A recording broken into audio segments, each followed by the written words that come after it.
Dios, el hombre, Satanás y Jesús. Lección 1. Entrenamiento para nuevos creyentes.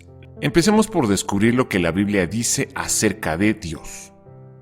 Dios es demasiado grande para que nosotros podamos comprenderlo a plenitud. Él no tiene principio ni fin. No hay lugar donde su presencia no pueda ser sentida. La Biblia pregunta en Job 11:7, ¿descubrirás tú los secretos de Dios? ¿Llegarás tú a la perfección del Todopoderoso? Dios vive en los cielos y reina sobre toda la tierra, como lo expresa el Salmo 47:8. Reinó Dios sobre las naciones, se sentó Dios sobre su santo trono. En esta lección examinaremos algunas verdades especiales acerca de Dios y los hechos acerca de la inmutabilidad de su carácter. A través de estos, usted podrá comprender más y mejor sobre la personalidad de Dios y entenderá cuánto Él se interesa por usted personalmente. ¿Quién es Dios? ¿Por qué es incorrecto creer en Dios como cada quien lo conciba? El asunto real para la mayoría no es ¿existe Dios? Pues eso es algo que ya la mayoría cree, cada vez hay menos ateos gracias a Dios. El asunto verdadero y más delicado es ¿qué clase de Dios es en el que creo? ¿Cómo es Dios en realidad? ¿Es esto importante?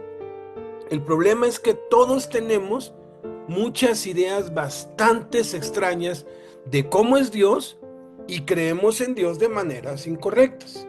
En una ocasión salió publicado en un periódico acerca de dos muchachos delincuentes de una escuela religiosa que se habían estado portando mal, por lo que los llevaron a la oficina del director. El director sabía que lo que ellos realmente necesitaban era Dios en sus vidas, así que trajo al primer muchacho a la oficina, lo hizo sentarse y le dijo: quiero hacerte una pregunta, hijo, ¿dónde está Dios? El muchacho se asustó, no supo cómo responder, simplemente se quedó allí pasmado, callado. El director volvió a preguntarle por 3 o 4 veces: ¿dónde está Dios, hijo? Quiero que pienses en esa pregunta. Y lo mandó de regreso. El segundo muchacho, que estaba por entrar, cuando se cruzó con él, le preguntó al que salía: ¿qué pasó? Y el otro muchacho le respondió: no lo sé, pero parece que se les ha perdido Dios y están tratando de echarnos la culpa a nosotros. La verdad es que tenemos algunas ideas extrañas con respecto a Dios y lo más lamentable es que muchos apoyan la idea de que debemos creer en Dios como cada uno lo conciba.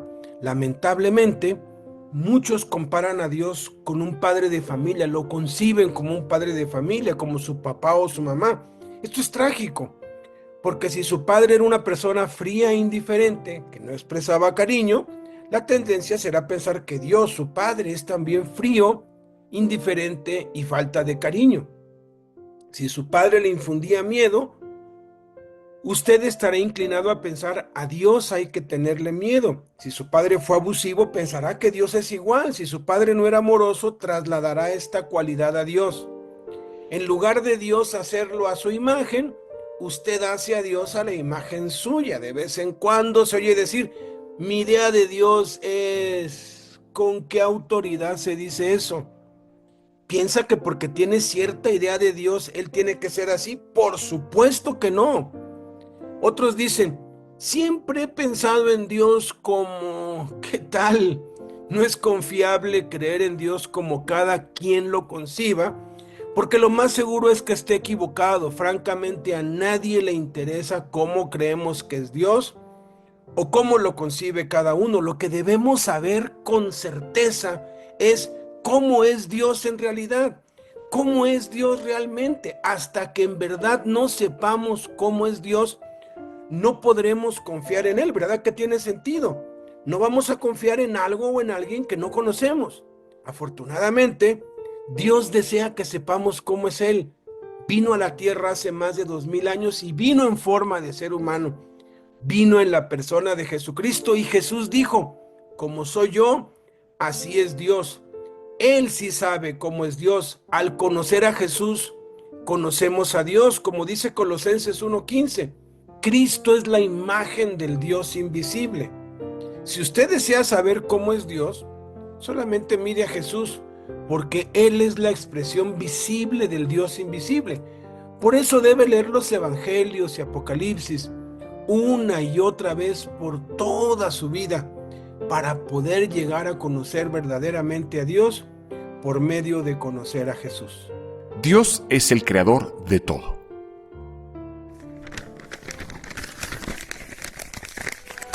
Tú creaste las delicadas partes internas de mi cuerpo y me entretejiste en el vientre de mi madre.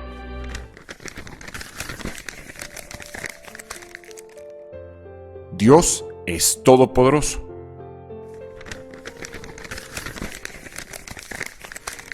Ellos conocen la verdad acerca de Dios, porque Él se la ha hecho evidente.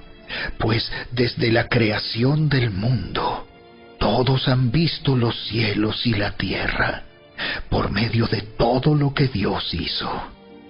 Ellos pueden ver a simple vista las cualidades invisibles de Dios, su poder eterno y su naturaleza divina. Así que no tienen ninguna excusa para no conocer a Dios. Es cierto, ellos conocieron a Dios, pero no quisieron adorarlo como Dios, ni darle gracias. En cambio, comenzaron a inventar ideas necias sobre Dios. Como resultado, la mente les quedó en oscuridad y confusión.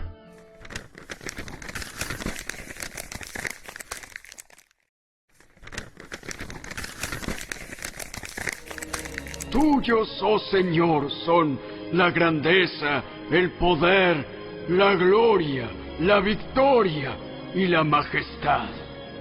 Todo lo que hay en los cielos y en la tierra es tuyo, oh Señor, y este es tu reino. Te adoramos como el que está por sobre todas las cosas.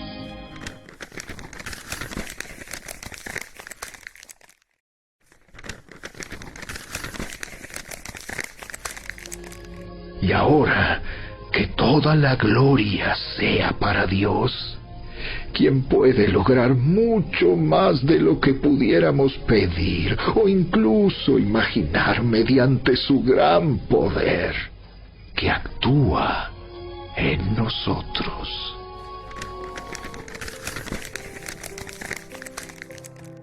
Dios es omnisciente.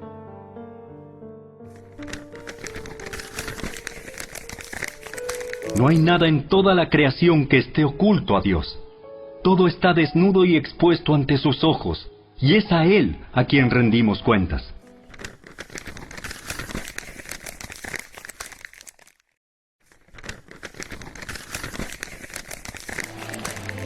Aun si nos sentimos culpables, Dios es superior a nuestros sentimientos, y Él lo sabe todo.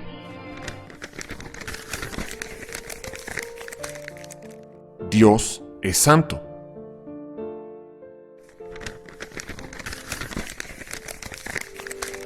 Nadie es santo como el Señor. Aparte de ti, no hay nadie. No hay roca como nuestro Dios.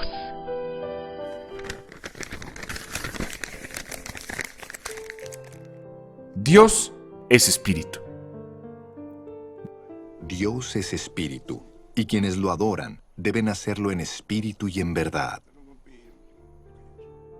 Dios es una persona que puede conocer.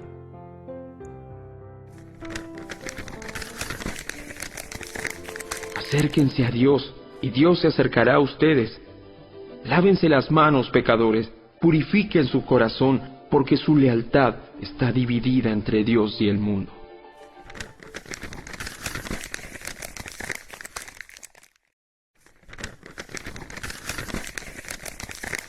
El Señor está cerca de todos los que lo invocan. Sí, de todos los que lo invocan de verdad.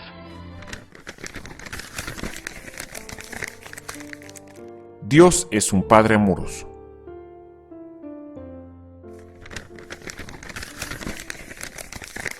Miren con cuánto amor nos ama nuestro Padre, que nos llama sus hijos. Y eso es lo que somos. Pero la gente de este mundo no reconoce que somos hijos de Dios, porque no lo conocen a Él.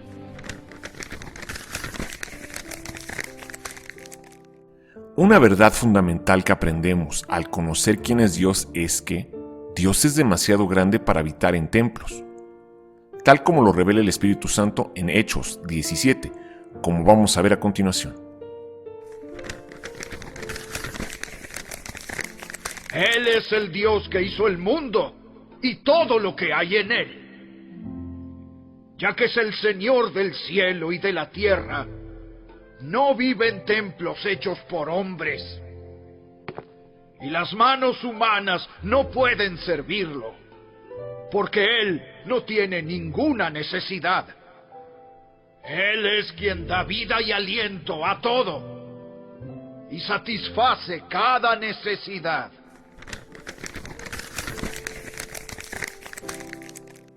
Analicemos ahora lo que dice la Biblia acerca del ser humano.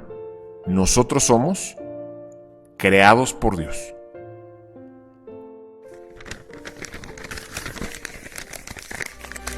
Gracias por hacerme tan maravillosamente complejo.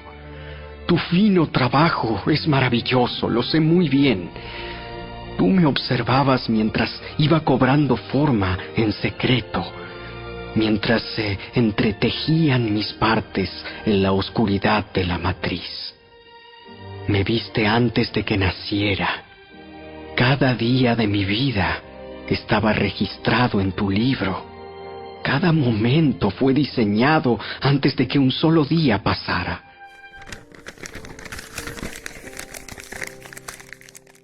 Propiedad de Dios.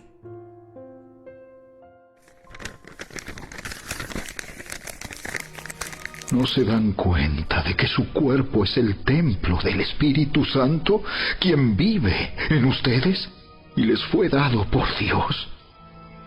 Ustedes no se pertenecen a sí mismos, porque Dios los compró a un alto precio. Por lo tanto, honren a Dios con su cuerpo.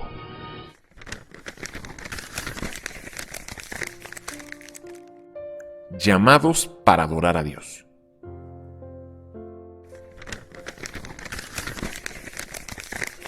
Tú eres digno, oh Señor nuestro Dios, de recibir gloria y honor y poder, pues tú creaste todas las cosas y existen porque tú las creaste según tu voluntad.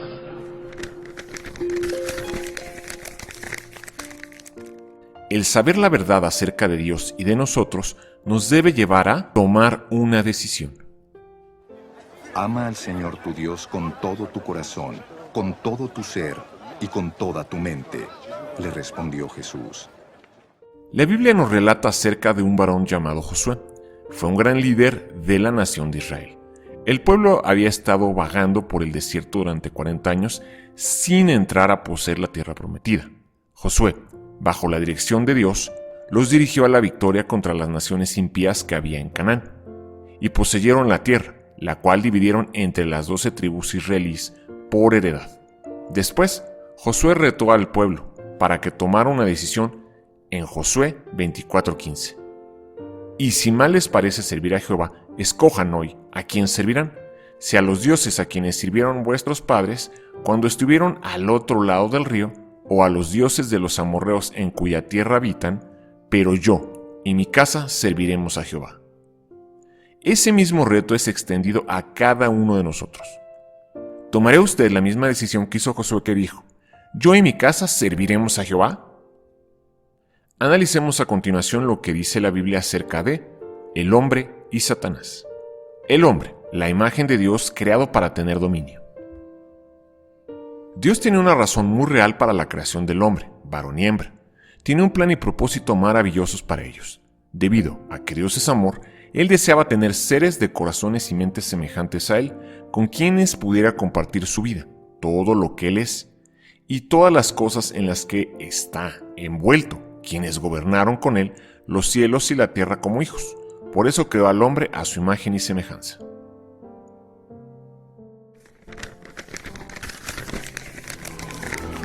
Entonces Dios dijo: hagamos a los seres humanos a nuestra imagen, para que sean como nosotros. Ellos reinarán sobre los peces del mar, las aves del cielo, los animales domésticos, todos los animales salvajes de la tierra y los animales pequeños que corren por el suelo. Respecto a Satanás, la Biblia enseña que Dios creó muchas cosas maravillosas antes de que creara los cielos y la tierra. Entre ellas están los ángeles, seres espirituales cuyo propósito es cumplir la voluntad de Dios. Los ángeles adoran a Dios y le sirven continuamente, tal como lo dice Apocalipsis 5 del 11 al 14. No obstante, cuando Lucifer, uno de los líderes angélicos, entendió acerca del plan de Dios para crear al hombre, se rebeló contra él. Él quería estar por encima del trono de Dios. Él quería la posición y autoridad que Dios había planeado para la humanidad. Quería reinar sobre toda la creación, por sobre el trono de Dios en el cielo. Cuando Lucifer se rebeló, Dios lo expulsó del cielo. Al mismo tiempo, una tercera parte de los ángeles se unieron a su rebelión y fueron expulsados con Lucifer, como lo revela el Espíritu Santo en Apocalipsis 12:4. La Biblia dice en Isaías 14, del 12 al 14, que Lucifer fue lanzado del cielo a la tierra, donde ahora es conocido como Satanás o el diablo. Separado de la gloria de Dios el Creador, él perdió la hermosura y la luz con la que antes se vestía, según nos revela la Biblia en Ezequiel 28, del 11 al 17, convirtiéndose en una criatura maligna y rodeado de tinieblas. Los ángeles que cayeron con él también perdieron su gloria y se convirtieron en demonios o espíritus malignos en el mundo recién creado por Dios. No obstante, la ambición perversa de Satanás no cambió y comenzó a trazar un nuevo plan para usurpar, tomar ilegalmente el trono de Dios. Él salió a conquistar al hombre que Dios había creado. ¿Dios creó el mal? Lo primero que debemos entender para poder responder con certeza a esta pregunta de si Dios creó el mal es que el mal no es una cosa creada. El mal, simple y sencillamente, se define en la Sagrada Escritura como la ausencia o la privación del bien. El mal es tal y como la oscuridad, que tiene que ver más con ausencia que con sustancia. La oscuridad no es una cosa en sí mismo, sino la ausencia de la luz. Del mismo modo, el mal se concibe como la ausencia del bien, no como una entidad independiente. Albert Einstein hizo las siguientes 4 declaraciones con bases científicas y matemáticas acerca de la oscuridad que los llevaron a emitir una declaración respecto al mal, a la esencia del mal. La primera declaración acerca es que la oscuridad no existe en realidad. La oscuridad es en realidad la ausencia de luz. Podemos estudiar la luz, pero no la oscuridad. La segunda declaración que hizo Einstein fue que no se puede medir la oscuridad. Un simple rayo de luz puede penetrar en un mundo de oscuridad e iluminarlo. La tercera declaración: ¿cómo puedes saber qué tan oscuro es cierto espacio? Mides la cantidad de luz presente. Y la cuarta declaración: la oscuridad es un término usado por el hombre para descubrir lo que sucede cuando no hay luz presente. Por lo tanto, Einstein concluyó lo siguiente respecto al mal: así como la oscuridad es la ausencia de la luz, así el mal es la ausencia de Dios. Entonces, así como la oscuridad se define en relación con la luz, el mal debe entenderse y definirse en relación con el bien. Sin el concepto del bien no podríamos concebir el mal. Dios es luz y no hay ninguna oscuridad en él. Dios creó todo lo visible e invisible, creó todo lo que existe en los cielos y en la tierra, seres angelicales y humanos, y todo lo que Dios creó fue bueno.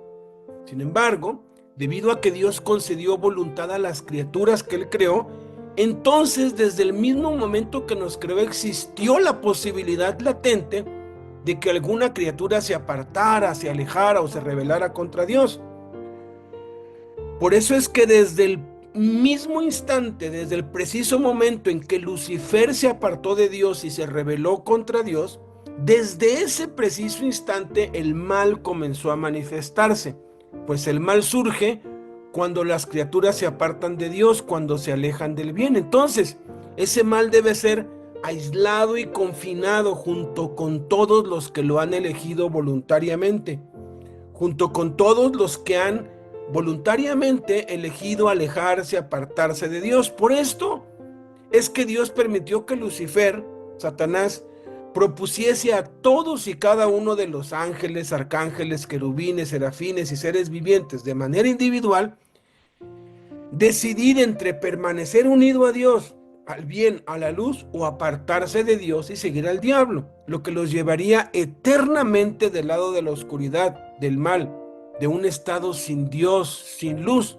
Desafortunadamente, la tercera parte de los ángeles decidió seguir a Satanás y fueron condenados a las tinieblas por toda la eternidad, razón por la cual Dios creó el lago de fuego eterno, que conocemos como el infierno eterno, pero lo creó para el diablo y para sus ángeles. Pero era necesario también que los seres humanos, nosotros, los únicos creados a imagen y semejanza de Dios, ejerciéramos nuestra voluntad y decidiéramos entre el bien, Dios, la luz, y el mal, Satanás, la oscuridad.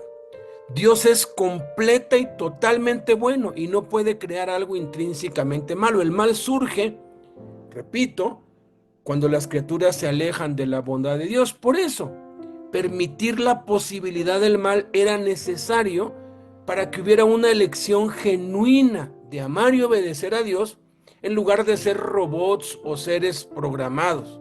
En resumen, aunque Dios es soberano sobre todo, no creó el mal directamente, sino que lo permitió como consecuencia de la libre voluntad con la que nos creó, con el propósito final de un bien mayor según su plan eterno. Entonces Satanás tentó al hombre y nosotros decidimos desobedecer y apartarnos de Dios y fuimos condenados a ser confinados e aislados junto con el diablo y sus ángeles a las tinieblas por toda la eternidad. Pero ahí no terminó todo. Tanto amó Dios al mundo, tanto nos amó, de tal manera nos amó, que no nos abandonó, sino que Él mismo vino como un ser humano en la persona de Jesús para rescatarnos a nosotros, que éramos una raza caída y condenada al infierno por la eternidad, y a pagar en sí mismo la culpa y el castigo de nuestra desobediencia, a desintegrar el mal en nosotros, la ausencia de Dios, y darnos vida eterna, porque Él es el Cordero de Dios que quita, que elimina el pecado de nuestras vidas. Por eso es que hoy tenemos delante de nosotros la más importante decisión de la vida: arrepentirnos del mal, darle la espalda al pecado y volvernos a Dios por medio de Jesucristo. De esa manera iremos al cielo con Jesús después de morir, y al final de los tiempos, en el día del juicio final, Dios aislará y confinará el mal por toda la eternidad en el lago de fuego eterno, y los redimidos viviremos con Dios en nuestra ciudad celestial, en compañía de todos los ángeles por la eternidad, ya sin la más mínima posibilidad de que el mal pueda manifestarse de nuevo, porque todos habremos decidido por la eternidad estar con Dios en Cristo para siempre, tal como lo describe Apocalipsis 21, que el cielo es el lugar donde no habrá muerte, tristeza, dolor, impureza, maldición u oscuridad, lo cual implica la ausencia total del mal. La presencia de Dios y su justicia perfecta excluyen cualquier forma de maldad en el cielo. Eso nos lleva entonces a analizar lo que sucedió en la tentación. Dios dio a la primera pareja, Adán y Eva, la autoridad para reinar sobre toda la tierra y para que la mantuvieran bajo su dominio. a fin de mantenerlos a salvo de Satanás y sus espíritus del mal. Dios plantó 2 árboles especiales en el jardín de Edén, donde Adán y Eva vivían. Dios los llamó el árbol de la vida y el árbol de la ciencia del bien y del mal.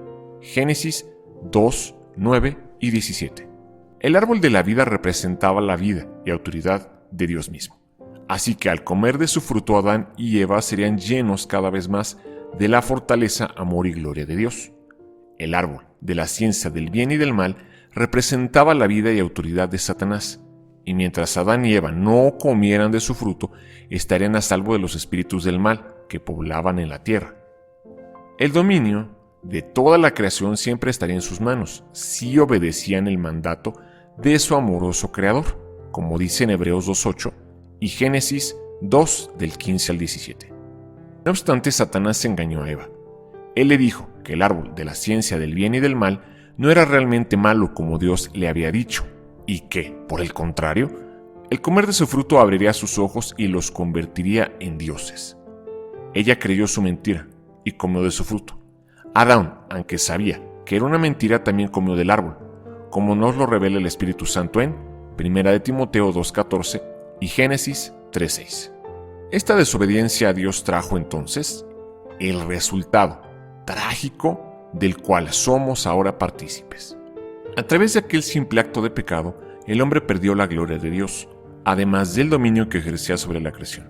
Entonces, Satanás tomó el trono del cual Adán y Eva habían sido sacados, para ejercer su reino de terror, destrucción y muerte sobre la tierra. Hebreos 2:14 y 15. En Romanos 5:12, la Biblia dice que todas las generaciones que sucedieron a Adán y Eva heredaron su naturaleza caída. Todos hemos caído bajo el poder y dominio de Satanás. Si Dios existe, ¿por qué el mundo está hecho un caos?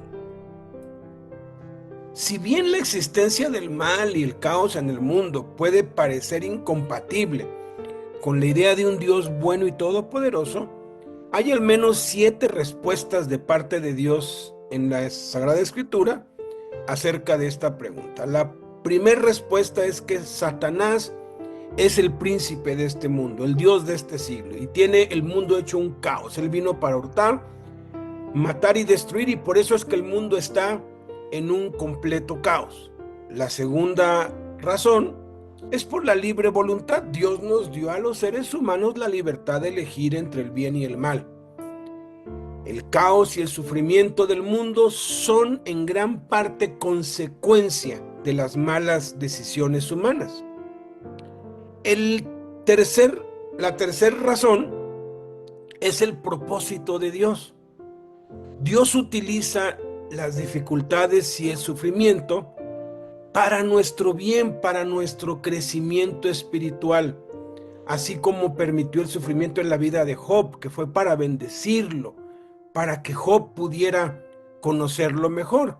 La cuarta razón de por qué el mundo está hecho un caos, si Dios existe, tiene que ver con el misterio de Dios. Los caminos de Dios son considerados más allá de la comprensión humana. Una vez un hombre que se convirtió a Cristo, que era ateo, se convirtió y dijo: yo creo que hay un Dios, que hay alguien por encima de todo, porque si yo fuera Dios no haría las cosas como Él las hace, o no permitiría lo que Él permite, pero Dios tiene un plan y va más allá. Como los cielos son más altos que la tierra, así los pensamientos de Dios son más altos que los pensamientos de los hombres, y lo que percibimos como caos puede tener un propósito mayor en el futuro, en los planes de Dios. La quinta respuesta a esta pregunta es el pecado. El pecado, la paga del pecado es muerte, las consecuencias del pecado traen caos y sufrimiento. La sexta razón, la sexta respuesta es que es una prueba de fe. Dios nos pone a prueba y en medio del caos, Él nos manifiesta su paz, su amor y su poder. Y la séptima son las limitaciones humanas. Nuestra percepción del caos puede ser resultado de nuestra comprensión limitada del orden de Dios. Cuando leemos Apocalipsis nos damos cuenta que pareciera que Satanás vence, pareciera que Satanás toma dominio, bueno, literalmente toma dominio, derrota a los santos, derrota a todos, toma el control total del mundo, pero es así diseñado por Dios para entonces venir por segunda vez, derrotar a Satanás y restablecer el orden en la tierra. Esa es la respuesta. Antes ustedes estaban muertos a causa de su desobediencia y sus muchos pecados. Vivían en pecado, igual que el resto de la gente, obedeciendo al diablo, el líder de los poderes del mundo invisible, quien es el espíritu que actúa en el corazón de los que se niegan a obedecer a Dios. Todos vivíamos así en el pasado, siguiendo los deseos de nuestras pasiones y la inclinación de nuestra naturaleza pecaminosa. Por nuestra propia naturaleza, éramos objeto del enojo de Dios, igual que todos los demás.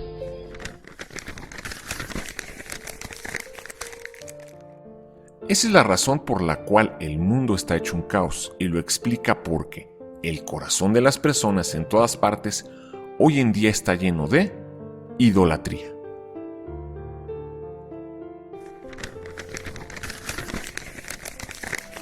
Es cierto, ellos conocieron a Dios, pero no quisieron adorarlo como Dios, ni darle gracias. En cambio, comenzaron a inventar ideas necias sobre Dios. Como resultado, la mente les quedó en oscuridad y confusión. Afirmaban ser sabios, pero se convirtieron en completos necios. Y en lugar de adorar al Dios inmortal y glorioso, rindieron culto a ídolos que ellos mismos se hicieron con forma de simples mortales, de aves, de animales de 4 patas y de reptiles.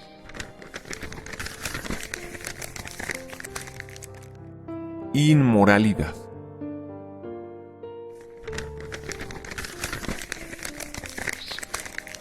Entonces Dios los abandonó para que hicieran todas las cosas vergonzosas que deseaban en su corazón. Como resultado, usaron sus cuerpos para hacerse cosas viles y degradantes entre sí. Cambiaron la verdad acerca de Dios por una mentira, y así rindieron culto y sirvieron a las cosas que Dios creó, pero no al Creador mismo, quien es digno de eterna alabanza. Amén.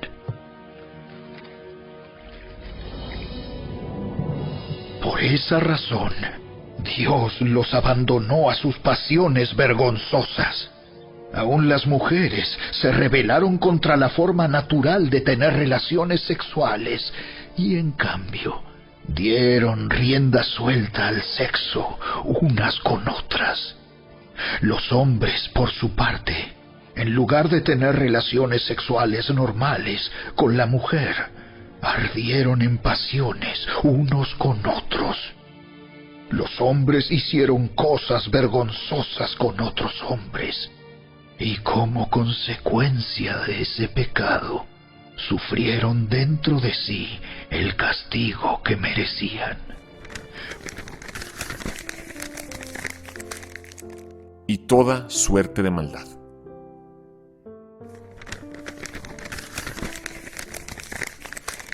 Por pensar que era una tontería reconocer a Dios, Él los abandonó a sus tontos razonamientos y dejó que hicieran cosas que jamás deberían hacerse. Se llenaron de toda clase de perversiones, pecados, avaricia, odio, envidia, homicidios, peleas, engaños, conductas maliciosas y chismes. Son traidores, insolentes, arrogantes, fanfarrones y gente que odia a Dios. Inventan nuevas formas de pecar y desobedecen a sus padres. No quieren entrar en razón. No cumplen lo que prometen. Son crueles y no tienen compasión. Saben bien que la justicia de Dios exige que los que hacen esas cosas merecen morir. Pero ellos igual las hacen. Peor aún, incitan a otros a que también las hagan.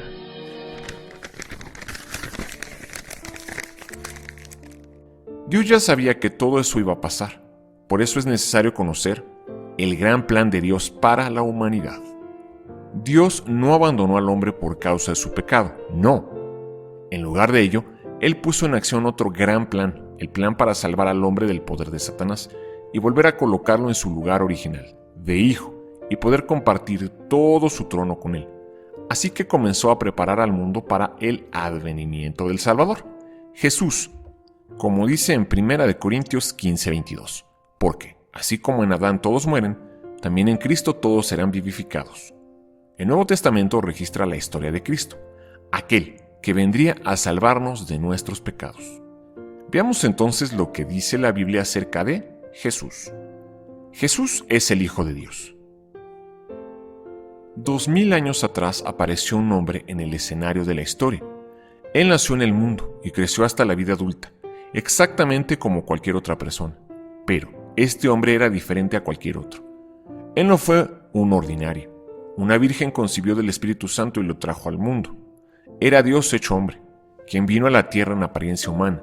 Fue el Hijo de Dios, que era el título que se le daría al ser humano en quien Dios se encarnaría, como nos lo muestra la Biblia en Lucas 1, del 26 al 35. En el principio ya existía el Verbo, y el Verbo estaba con Dios, y el Verbo era Dios. Y el Verbo se hizo hombre y habitó entre nosotros. Y hemos contemplado su gloria, la gloria que corresponde al Hijo unigénito del Padre, lleno de gracia y de verdad. Por eso es necesario entender que Jesús vino al mundo para un propósito especial. Jesús vino al mundo con una misión muy específica y bien definida, que ya había sido profetizada, predicha, anunciada con siglos de anterioridad. Jesús vino a cumplir todas las profecías de los profetas del Antiguo Testamento, concernientes a Dios mismo, que se volvería humano y vendría como el Mesías para 5 propósitos principales. Primero, rescatar a la humanidad del poder de Satanás. Segundo, dar su vida por rescate por nosotros. Tercero, destruir las obras de Satanás en nuestras vidas. Cuarto, darnos vida eterna. Quinto, hacernos sus hijos e hijas, miembros de su familia. Sexto, restaurar nuestra amistad con Dios el Padre. Séptimo, para mostrarnos cómo es Dios. Todo eso estaba escrito y se cumplió al 100%, al pie de la letra, en Jesús. Jesús vino para rescatar a la humanidad del poder de Satanás. Porque el Hijo del Hombre vino a buscar y a salvar lo que se había perdido.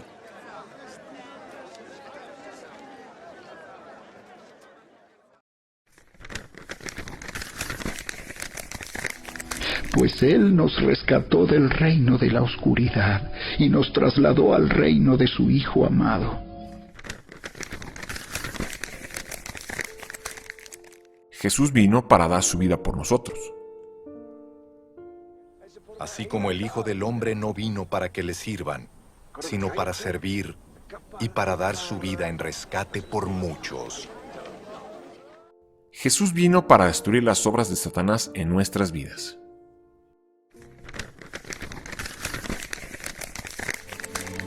Sin embargo, cuando alguien sigue pecando, demuestra que pertenece al diablo, el cual peca desde el principio, pero el Hijo de Dios vino para destruir las obras del diablo. Jesús vino para darnos vida eterna.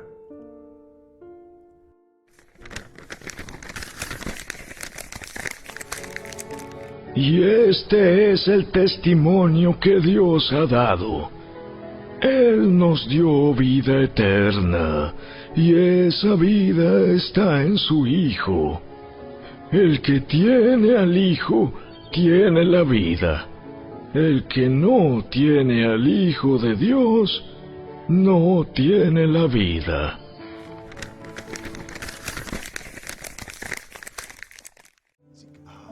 Porque tanto amó Dios al mundo que dio a su Hijo unigénito, para que todo el que cree en Él no se pierda, sino que tenga vida eterna.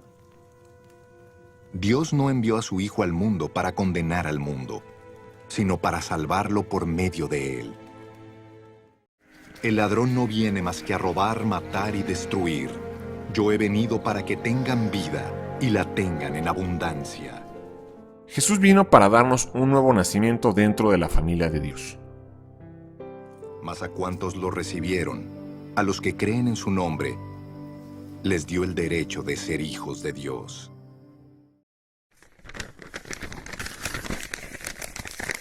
Miren con cuánto amor nos ama nuestro Padre, que nos llama sus hijos. Y eso es lo que somos. Pero la gente de este mundo no reconoce que somos hijos de Dios, porque no lo conocen a Él. Queridos amigos, ya somos hijos de Dios, pero Él todavía no nos ha mostrado lo que seremos cuando Cristo venga. Pero sí sabemos que seremos como Él, porque lo veremos tal como Él es. Jesús vino para restaurar nuestra amistad con Dios el Padre.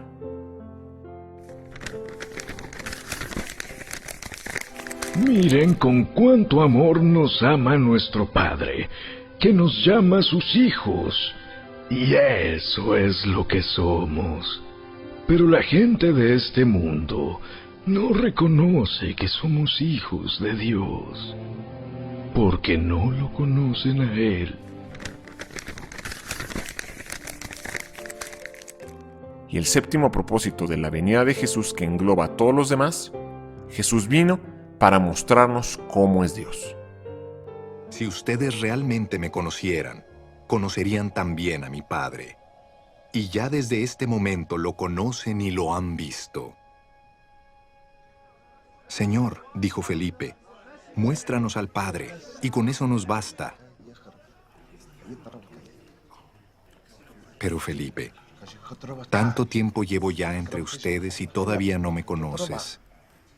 El que me ha visto a mí, ha visto al Padre. ¿Cómo puedes decirme, muéstranos al Padre? ¿Acaso no crees que yo estoy en el Padre? ¿Y que el Padre está en mí?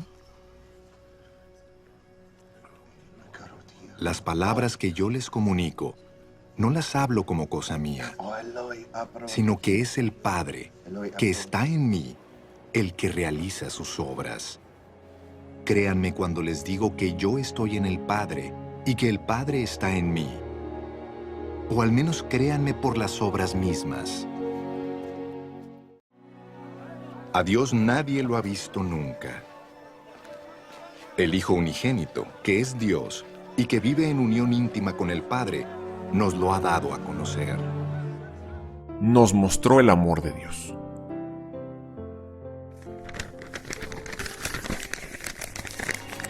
Dios mostró cuánto nos ama al enviar a su único Hijo al mundo, para que tengamos vida eterna por medio de Él.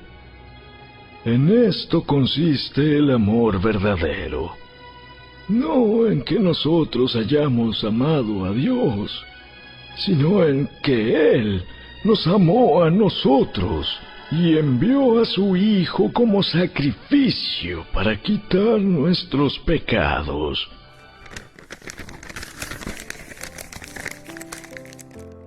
Él nos mostró el poder de Dios. Él sanó a los enfermos, los cojos y los ciegos.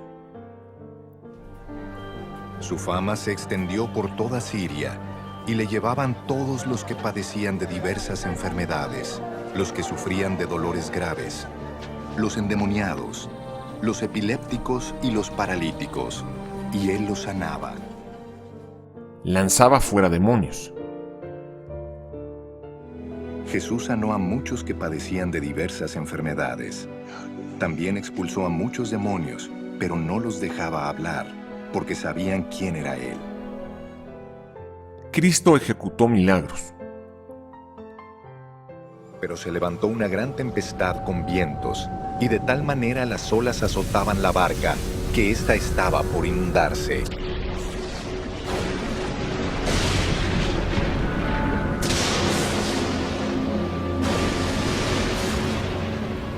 Jesús estaba en la popa y dormía sobre una almohada. Lo despertaron y le dijeron: «Maestro, ¿acaso no te importa que estamos por naufragar?».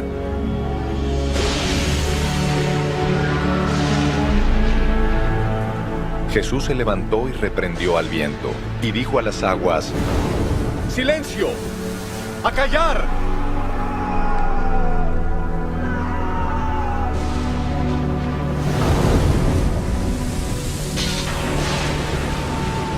Y el viento se calmó, y todo quedó en completa calma. A sus discípulos les dijo: «¿Por qué tienen tanto miedo? ¿Cómo es que no tienen fe?».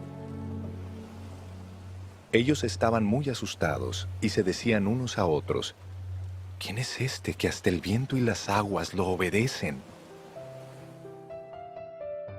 Él resucitaba a los muertos. Dicho esto, gritó con todas sus fuerzas: «Lázaro, sal fuera».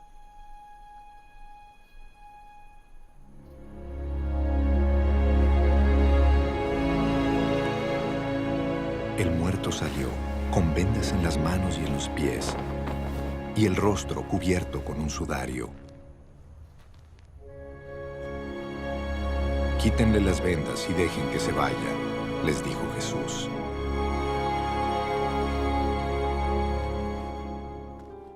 Y algo que resaltó y fue muy notorio es que Jesús compartió nuestros sufrimientos en su vida.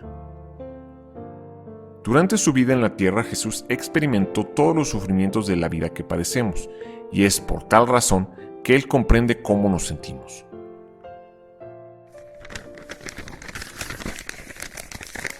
Nuestro sumo sacerdote comprende nuestras debilidades, porque enfrentó todas y cada una de las pruebas que enfrentamos nosotros. Sin embargo, Él nunca pecó.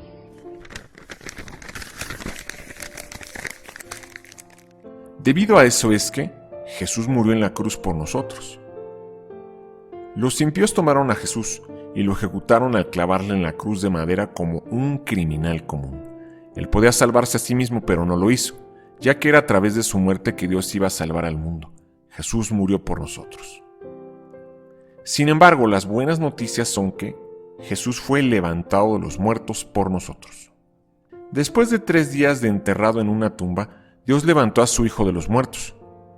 También hizo esto por nosotros. Y ahora en Cristo tenemos esperanza después de esta vida. ¿Por qué? Jesús abrió la puerta de los cielos para nosotros. Cuando su obra sobre la tierra fue concluida, Jesús regresó al cielo para sentarse a la diestra del Padre. También hizo esto por amor a nosotros, ya que nos abrió el camino hacia la presencia de Dios, donde podemos ir a morar por siempre, por toda la eternidad. Ahora que conoces la buena noticia acerca de Jesús, ¿qué harás? ¿Qué respuesta tendrás? ¿Seguirás viviendo como vives hasta el día de hoy? ¿Ignorarás el plan de Dios? ¿Vivirás como mejor te parezca? ¿O te arrepentirás? ¿Le darás la espalda al pecado? Y vendrás ante Dios reconociendo que eres un pecador y que necesitas a Jesús, y recibirás a Jesús en tu corazón para que nazcas de nuevo y para que empieces a vivir una vida nueva